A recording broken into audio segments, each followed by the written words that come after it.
Yesterday we continue for range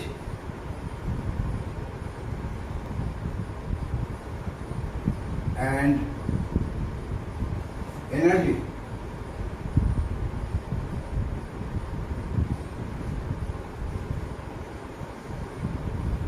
Yesterday we got expression for dt dx or d dx.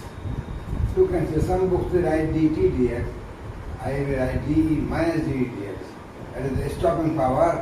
We got the relation that classical z square e to power 4 n divided by 4 pi epsilon naught square and m naught v square ln twice m naught v square over I bar. This was the relation which we obtained yesterday for stopping power for a particle of charge small z, and when it is entering in a material of capital Z atomic number, m naught mass of the electron, v is the velocity of the incoming heavy ion, alpha particle or maybe proton. Heavy ion means heavier particle means heavier, much heavier than electron. So this can be used for proton also, proton, alpha particle, neutron and any other particle heavier. It should be much heavier than electron.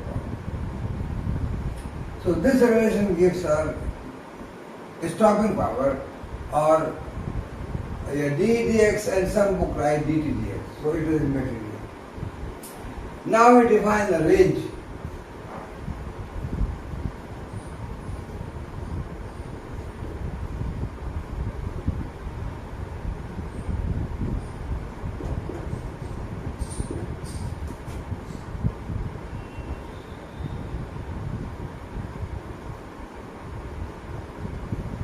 How we define range? Range of a particle in any material. Well, range obviously means a distance up to which particle can penetrate inside the material. After that, it is not possible because its energy becomes zero. Energy absorbed. So particle is coming with certain energy, constant energy. All the particles are mono-energetic. They are traversing through a material of atomic number capital Z, and what the distance after which particles are not available. They are completely absorbed, means the energy is completely absorbed. So that means range. A distance up to which particle can penetrate, the energy becomes zero.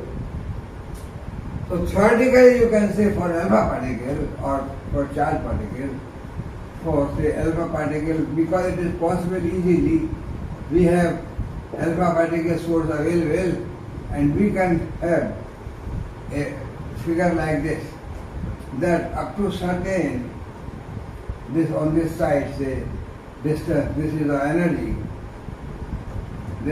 constant. Theoretically, after this distance, this is the range. All the particles of say energy E, they are penetrating through matter, and after a distance, say range means it may be in the milligram per centimeter square, or it may be the gram, or it may be the millimeter, etc. Any unit. So this is the range. After this distance, all the particles energy becomes zero and they are stopped. Theoretically.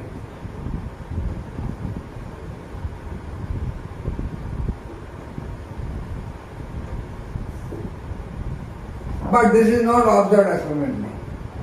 What we see experimentally, that here this curve is slightly changed.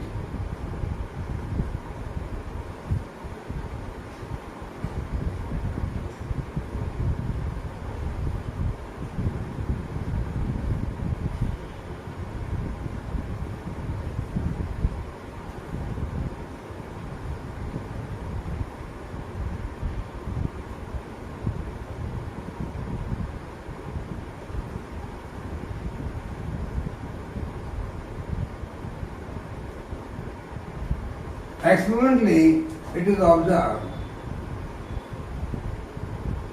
Theoretically,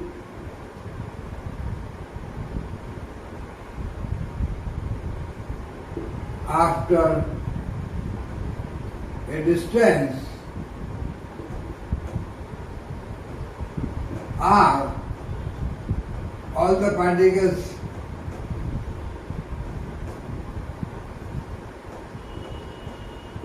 must have lost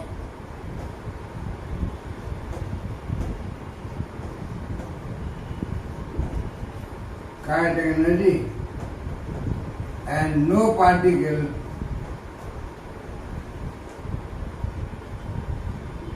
should be available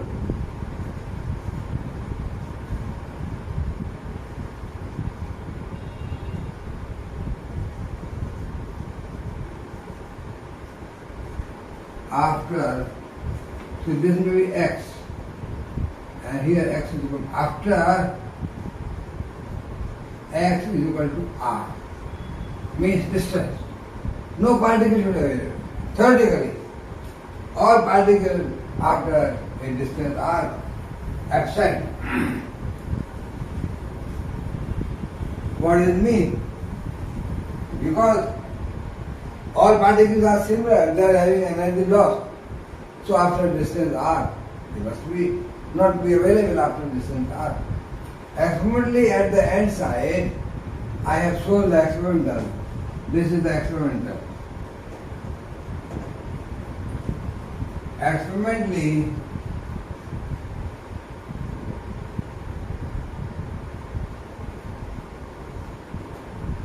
the curve is observed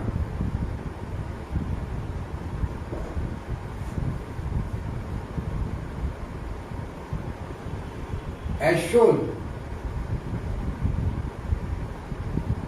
in the diagram.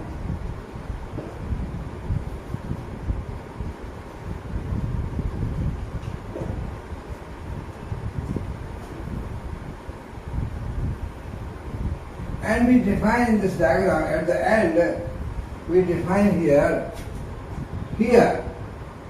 when this, the intensity, it is the E energy constant and I have intensity here. How much? 100%, or you can say 1 or 100%, it is half I over I naught you can say. Let us say I is equal to I naught. That is for beta particle actually. I will say that the distance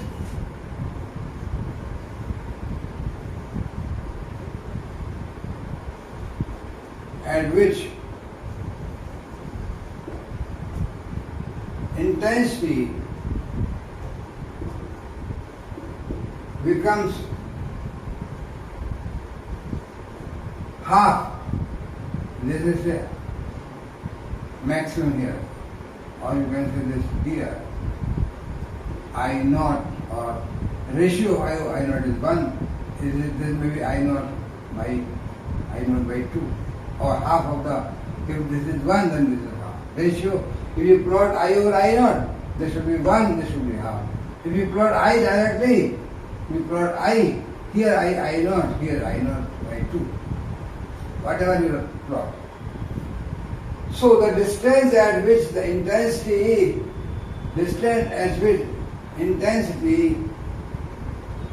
becomes half of the maximum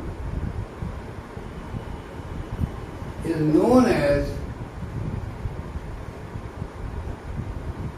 mean range.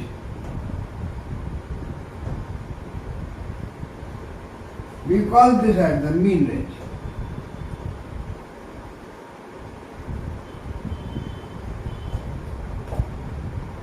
Because at the end, you see, at the end, what happens? At the end,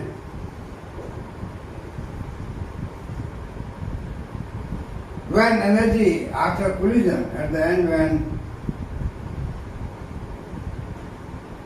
energy of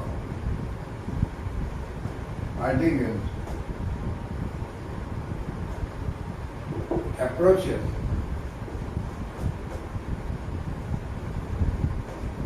to nearly to zero,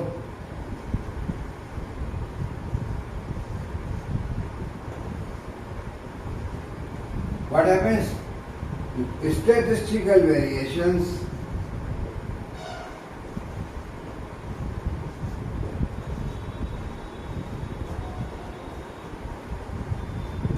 in energy loss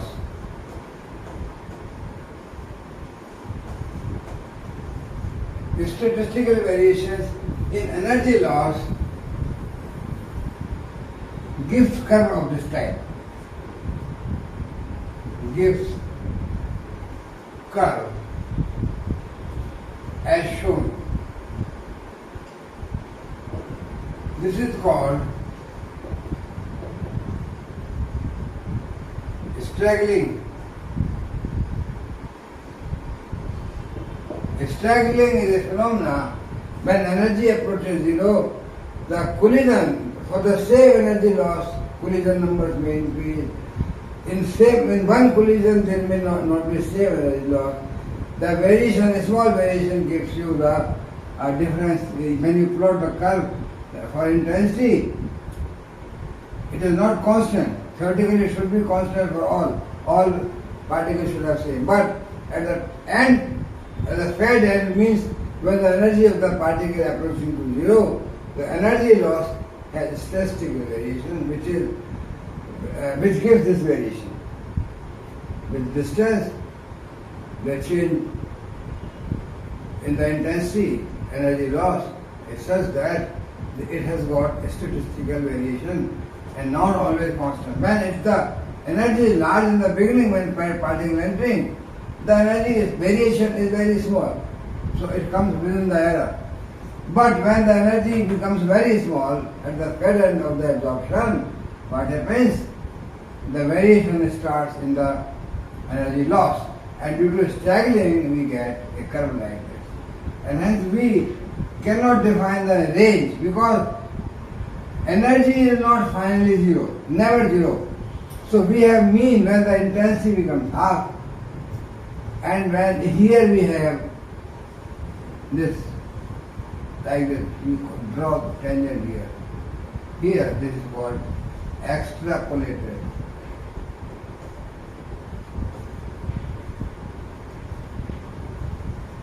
Range. At the end,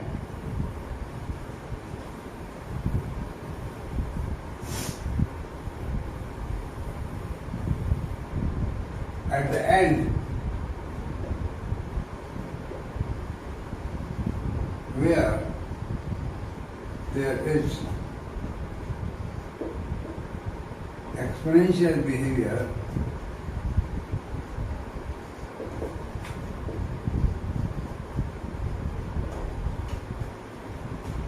we draw tangent on the absorption curve,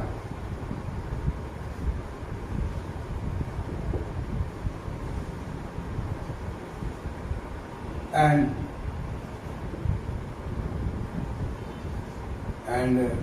the point where tangent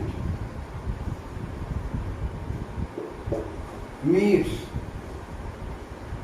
the x, where tangent meets the x-axis,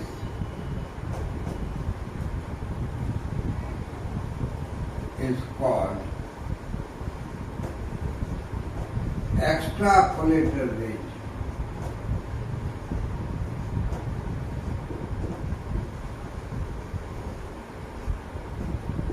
So actually we cannot define that, we cannot get actual range. Actual range because the energy is never zero. We can take approximately zero. So we cannot have actual range when all the particles have got zero energy. At the fed end, the variation of energy loss gives you straggling, and we have mean energy, there is mean range, where the intensity becomes half, and we have the extrapolated range where the tangent cuts the x-axis or this axis means, so this gives you from here to here extrapolated. Theoretically this was the range of all the particles, but here the intensity becomes half. That step is called mean range, and here extrapolated range. So this is the meaning of range, and we do the experiment also using not the proton or alpha particle, but beta particles. For beta particles, the behavior is different, because beta particles,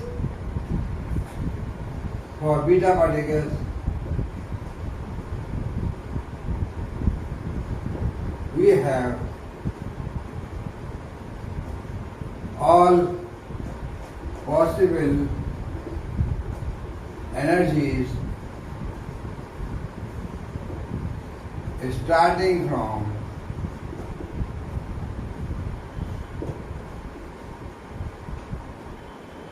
a minimum which is not zero but nearly equal to zero, and up to end point energy.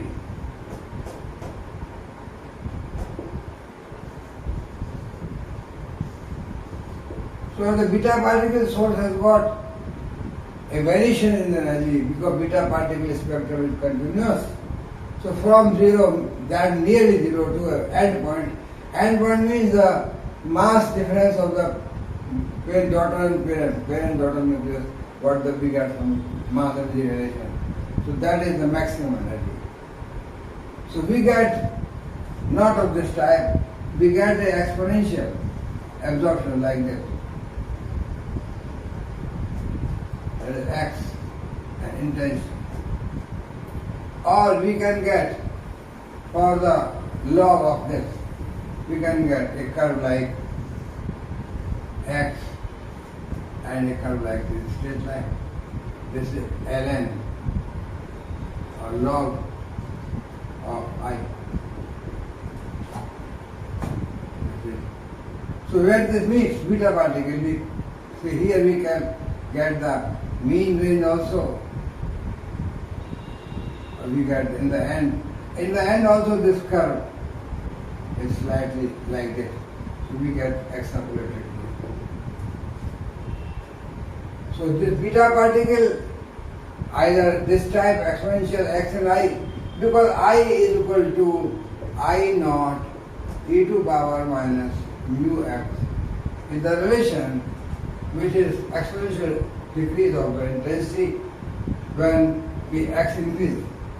So this relation from this, you see this also gives the mu. The mu is equal to 0.693 over x half. We have done in the gamma same thing. So x half means the distance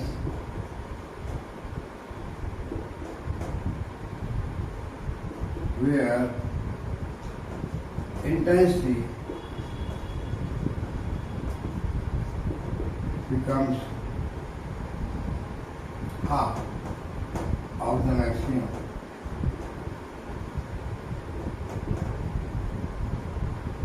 So this is the point. So this is the method also to get the value of mu. Just you measure x half by experiment. You start measuring the intensity of beta particle. Increase the foil thickness, put the source, increase the foil thickness, and measure the intensity using a beta counter, and find out, draw this type of curve. From this curve, you find out the x half, where the intensity becomes this half I naught. This is the I naught. So when the intensity becomes half I naught, find out this. This distance is x half.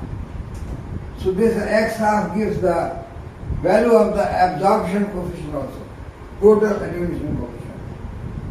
So by measuring, by doing the experiment of the absorption of intensity of beta particle in the laboratory, we can design an experiment that is the measurement of intensity increasing the foil thickness, so that absorption of beta particle. And we can measure the mu value of the different materials. Just like gamma. Gamma cases we have mu for photoelectric, mu for Compton, mu for pair production. Here we have mu for total attenuation. That is the absorption and scattering total. And that we can find out. So we have some idea about the range. We have some idea about the experiment we can do in the laboratory. Let us see that our expression for which we have for what we call, say, dx, how they are useful to get the range. So the stopping power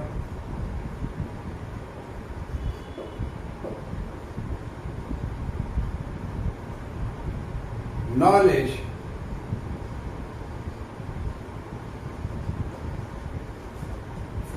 is useful. The stopping power knowledge is useful. Why? Because we can get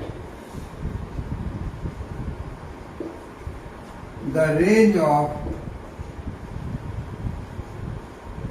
for a given particle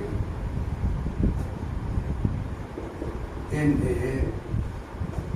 given material, because we can write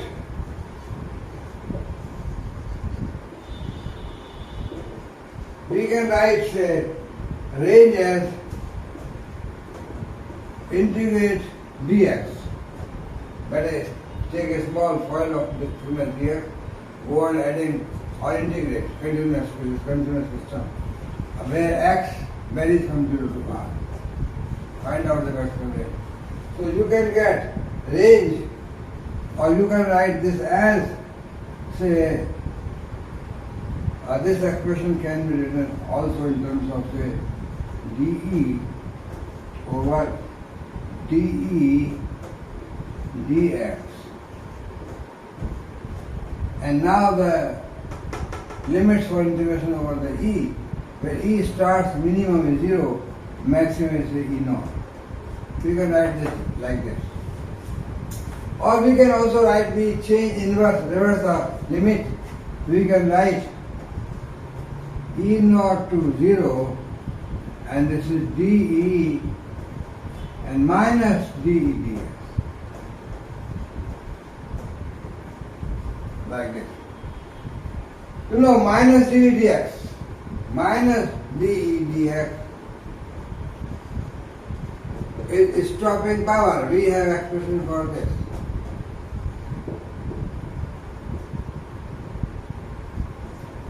So if we have a knowledge of stopping power for a given material, we know from the expression we can calculate the dE dx. Then put the dE dx here, integrate over E naught to 0, you can get the range. So stopping power knowledge is useful because we can get the range for a given particle in given material. Like this integration we can get the range if dE dx is known. You see where this, where x is equal to 0, E is equal to 0, where x is equal to r. Where x is equal to 0, E is equal to E naught.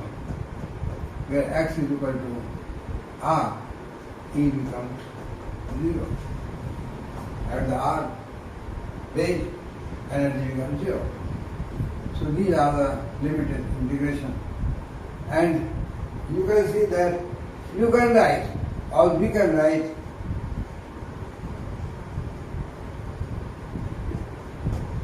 E, just kind of half mb square. We can write that E is equal to, or simply mb square over 2. We have used m naught for electron mass. or this we write say capital M, this may be the mass of the incoming particle, and v is the velocity. So E is equal to mv square over 2.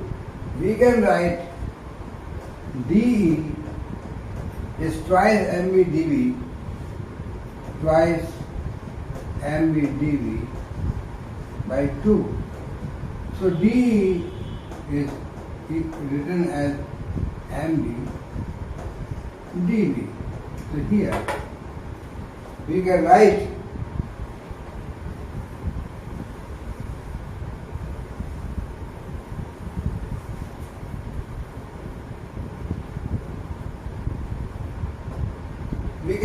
say minus dE dx. How we can write? From the formula we have here we have dE, and so we can write minus dE dx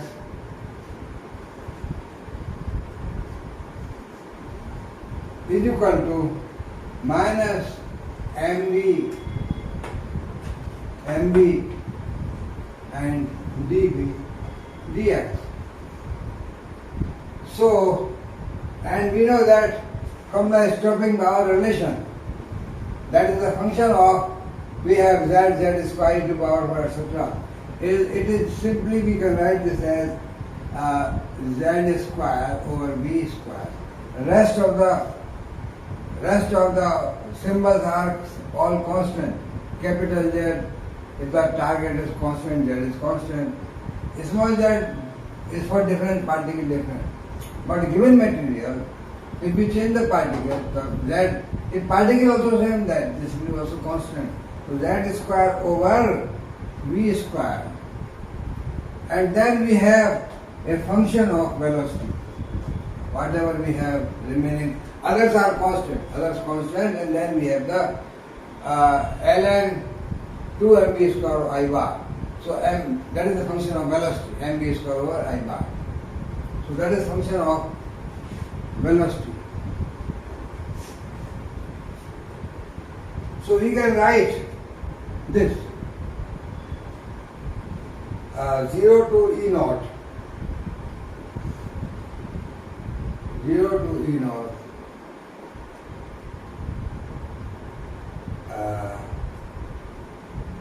what we can write? dE and function of, or E naught to 0, that we write d minus d. dE minus d dx, that is the z square over v square, and then function of v. So we or dE dx you can take, no problem. This minus will go. Right? Oh yes, we can write dE dx. So then the limits will be 0 to E naught. Because it is dE dx minus, it is also minus mv dx. So what problem? I don't know. What problem? From where this minus get? Mv square by 2, so this minus is not there. So we can write that z square over v square. Within the integral, this thing, we can take fb, we assume that fb is slowly varying function of velocity. It doesn't vary too much. So it may be treated for simplicity, it may be taken outside integral, and we can write in terms of fb as average value of fb. Average value of fb. So we can write here that this thing is equal to, in fact, 1 over z square. This is inside integral, so we write average value of this. Average value of this. And what we have? d, what we have? d, mb dv. So, and we have v square here. So integral mb cube dv. And integral over dv means when x is equal to 0, velocity is maximum. When x is equal to r, velocity becomes 0. Like that. So we integrate this over 0 to v naught, where v naught is maximum value of v, which may be v in fact. So this is what we get. We get that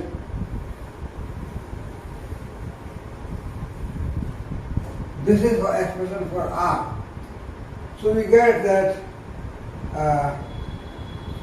what is r? R is equal to, from this, we get r is equal to m constant z square average value of v, and inside this v cube dv, integrate this to the limit. So this is v naught power 4 by 4.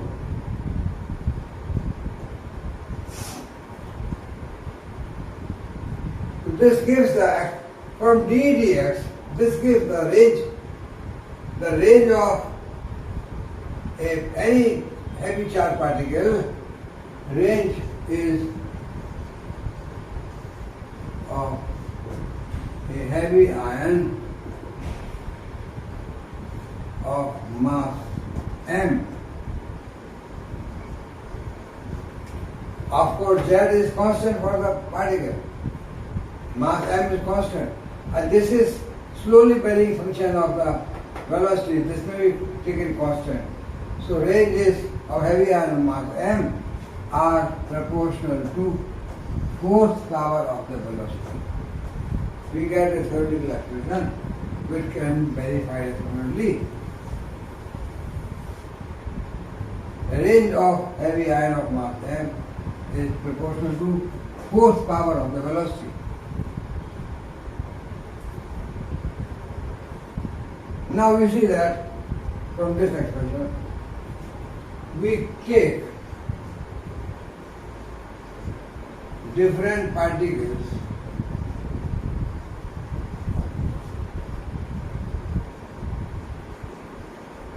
like, say, we take a proton, we take a deuteron, we take a tritron, we take a alpha particles. For all these different particles, what we see,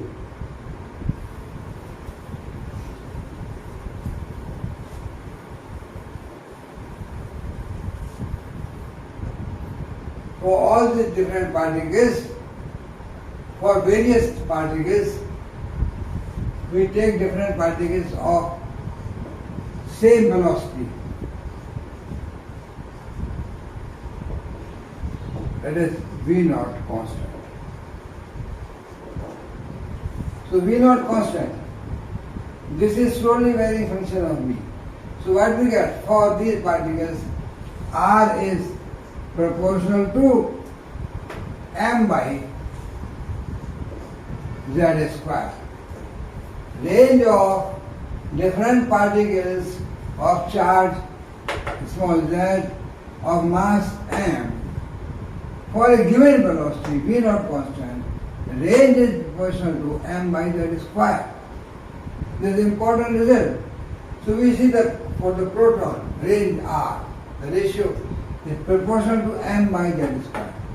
M, if we take protons in mass 1, charge plus 1 unit, so this m by z square is 1. For deuteron, charge remains same. Deuteron is, proton means hydrogen, ionized hydrogen. Deuteron means heavy hydrogen.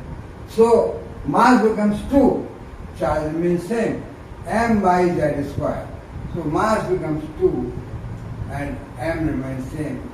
Mass becomes 2, charge becomes same. So m by z square, 2 by 1 square means 2.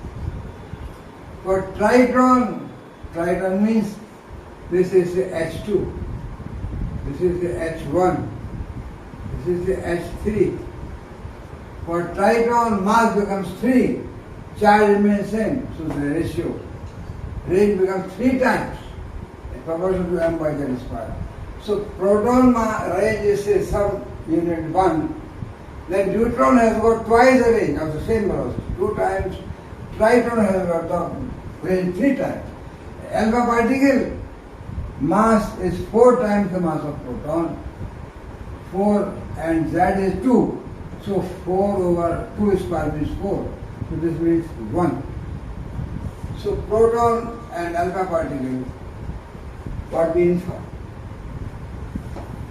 Proton has got say range 1, then neutron of same velocity range 2, tritron the range of same velocity tritron 3, and alpha particle is same proton equal to proton. So proton and alpha particle of same velocity, it is important.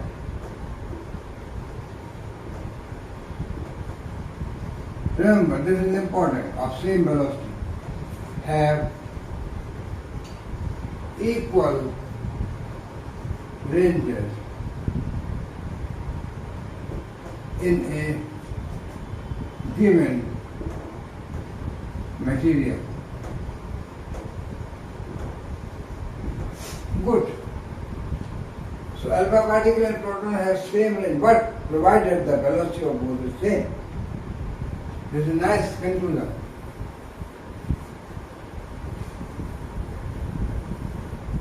Now we take different particles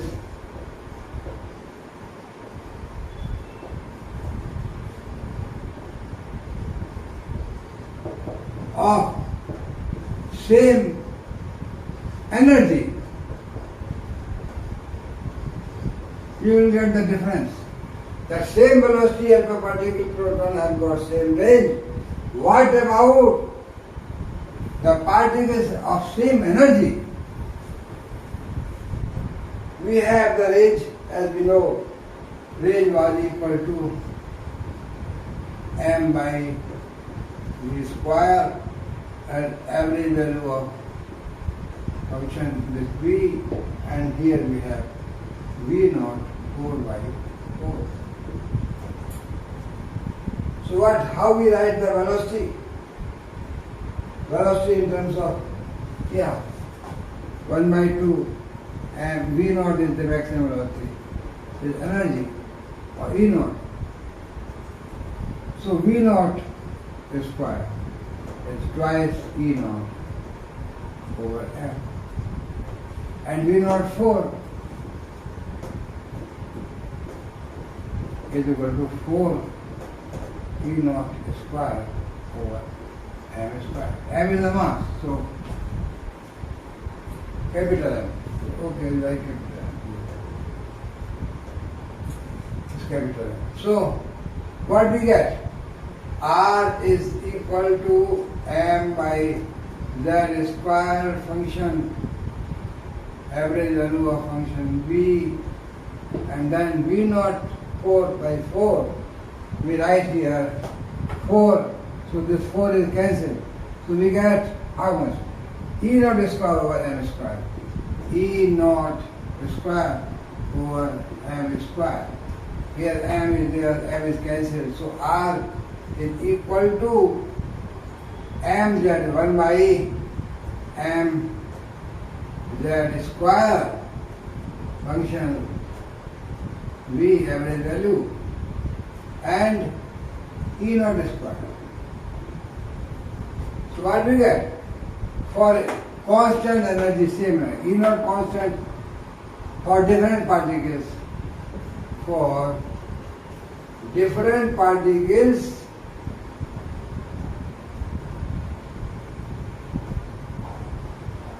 of same energy,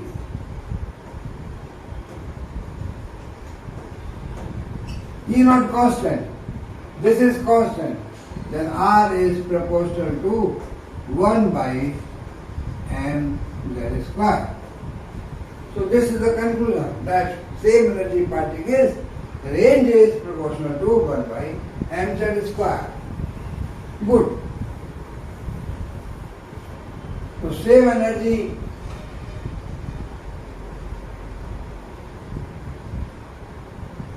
proton, deuteron, triton, alpha particle.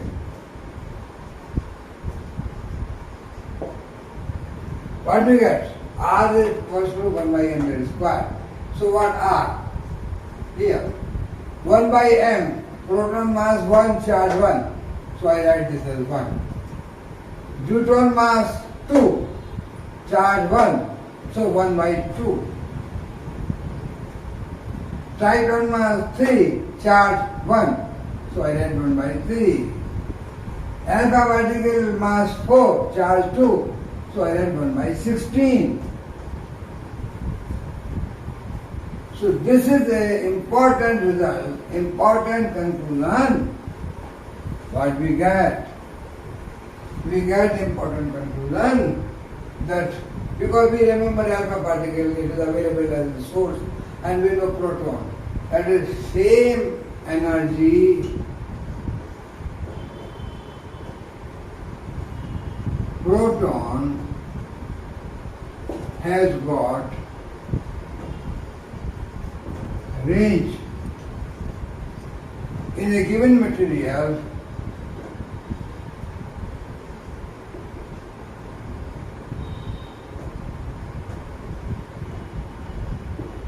that is 16 times of the range of alpha particle. Alpha particle range is 1, then it is 16. So same energy particle proton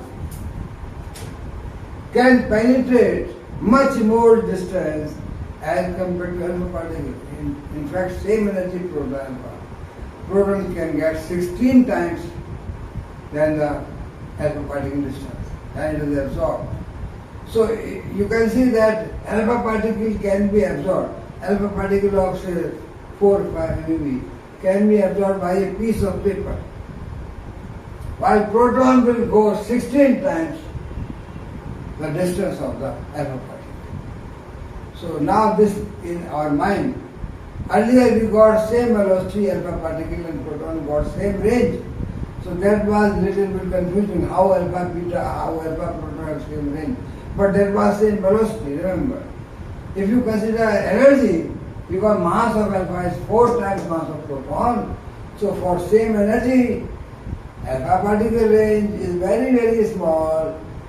If say 1 proton has 16 times the value of alpha particle range. So this will be now clear in our mind that protons are more penetrating and alpha can be stopped in a small distance.